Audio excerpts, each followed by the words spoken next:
Hey everybody, it's two guys with three things from practice number 11. The dress of the day, uppers, that's helmets and shoulder pads. The shoulder pads came off about 3/4 of the way through. And Wes, what is your thing? Larry, first thing I'll start off with wasn't the prettiest practice I think I've ever witnessed, with the Green Bay Packers. A couple balls that were on the ground, from some handoff exchanges early on. The one thing though, I thought they finished the team period really well in pads. Jake Kumerow, I thought, had a really solid practice. Showed up today. And there was a couple of plays early on, but there was that one catch late, kind of in the middle of traffic. He's just a guy that when you think, these last 3 years, how many times in three things have we talked about just him being a guy that always seems to rise to an occasion? And it's a tight battle right now, Larry. We got a week away from final cuts, and I thought Kumerow had a really nice showing for himself. A couple of random observations, not so random observations. Number one, at right tackle, Rick Wagner and Billy Turner, that is a real deal competition. Both players given an opportunity on a regular basis to win the job. Regular rotation right there.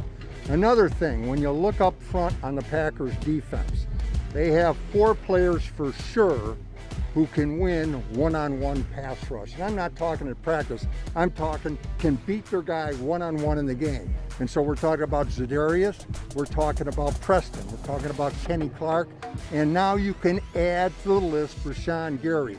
He's played his way into that rotation, and can you imagine the possibilities on 3rd and long when you do in fact have 4 players who can win one-on-one.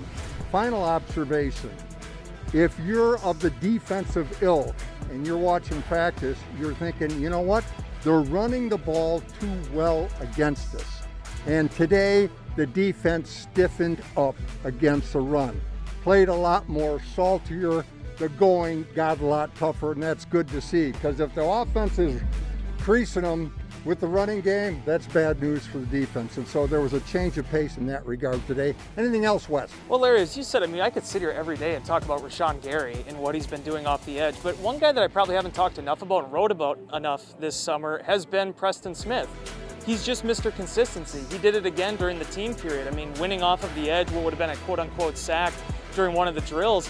And you see the personality of Zadarius. Obviously, Preston, isn't that same over-the-top kind of, personality, boisterous, but he's so darn consistent. And when you look at them as 1A and 1B of this pass rush, the future's bright for the Packers here in 2020. Different guys, different skill sets. Great combination for the Green Bay Packers. And that is two guys with three things. See you next time.